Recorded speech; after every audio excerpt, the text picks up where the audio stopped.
Hello student. आज English speaking में तीसरा दिन है और आज का लेसन है the shepherd's treasure. So let's start. मेरे साथ सब लोग दोहराइएगा। In a village in Iran there once lived a shepherd. He was very poor. He did not have even a small cottage of his own. He had never been to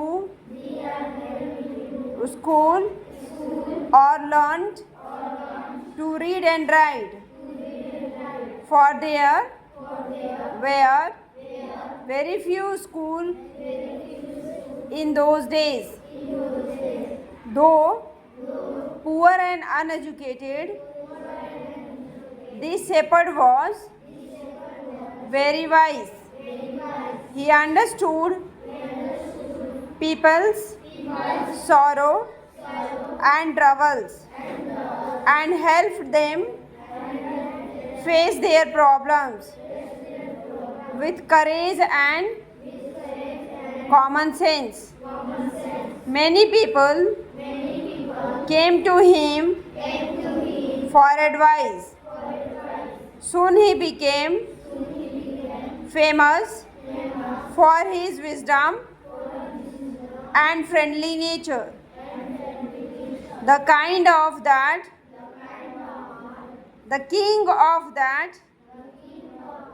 country heard about him and thought of meeting him. Disguised as a shepherd and riding on a mule. One day, the king came to the cave where the wise shepherd lived. As soon as the shepherd saw the traveler coming toward the cave, he rose to welcome him. He took the tired traveling inside the cave, gave him water to drink and a share of his own meal.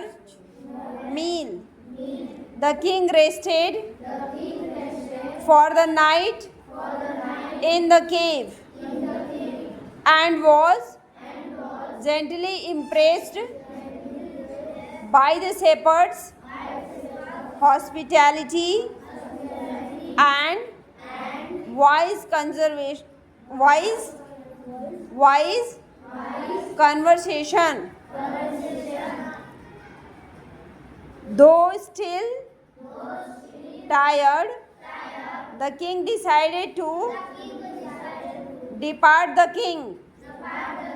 The next morning, he said, "Many thanks for your kindness to a poor traveler.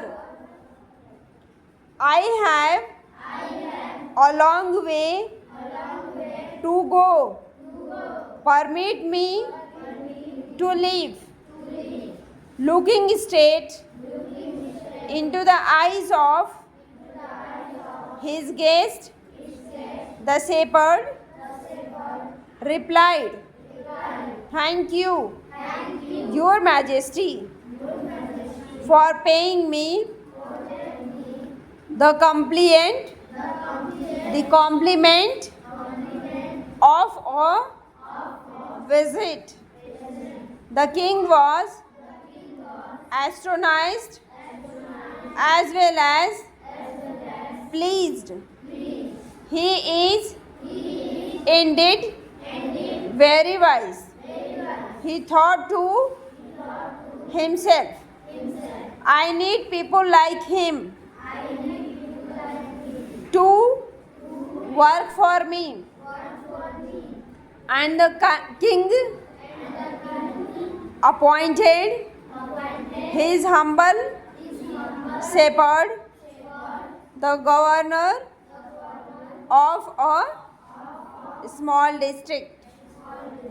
Although he rose to power and dignity, the shepherd remained as humble as ever.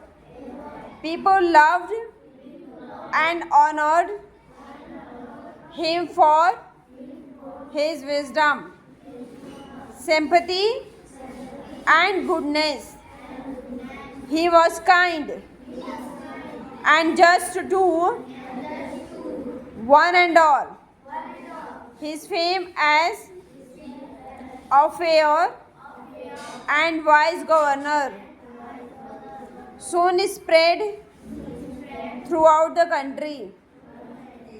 Now the governors of other provinces grew trebly jealous of him and began to talk to the king against him.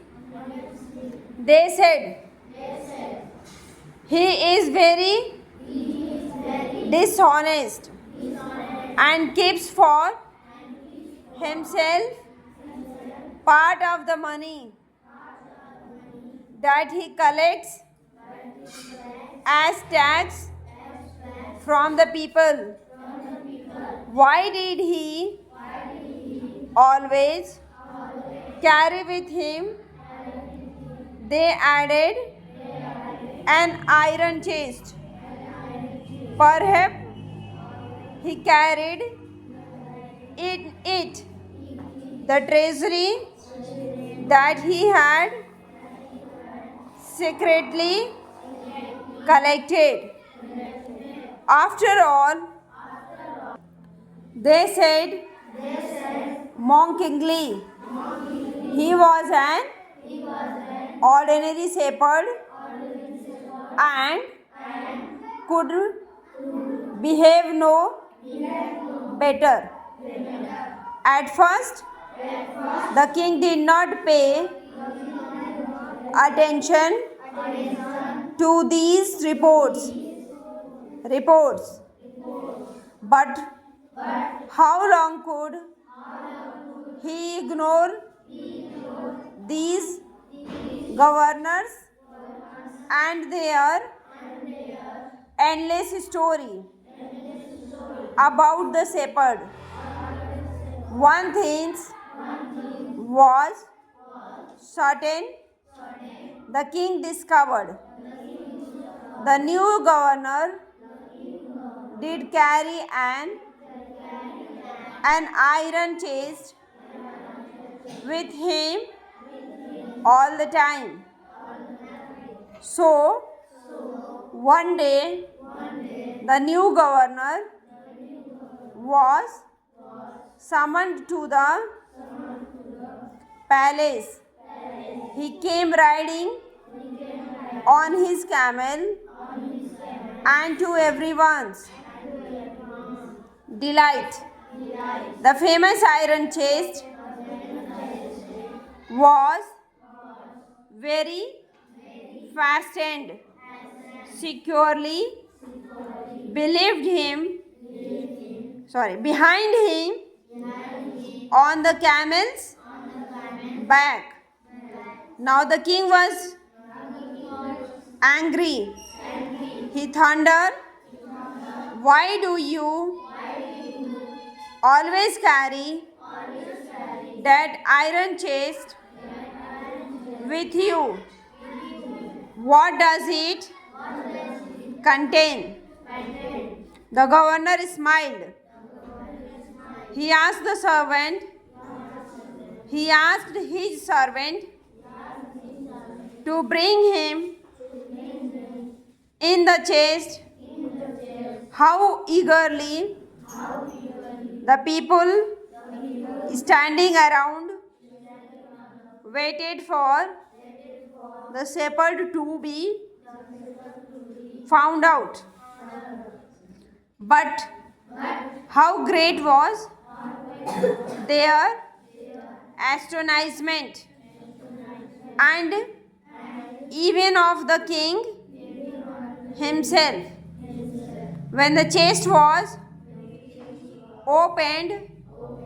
No gold or silver or jewels, but out an old blanket was all that came out.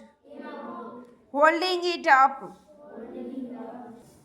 proudly, the shepherd said, this is my dear master, is my only treasury. I always carry it with me. But why do you carry such an ordinary blanket with you? Surely you are the governor of a district. The king asked. To which the shepherd replied with quiet dignity, this blanket is my oldest friend. I will still protect. It will still protect me. If any other time Your Majesty should wish to take away my new cloth, how pleased the king was, and how embarrassed the jealous governors became to hear the wise man's reply. Now they knew that the shepherd was indeed the humblest and the wisest man in the land. The king made him the governor of a much bigger district that very day. That's all for the day.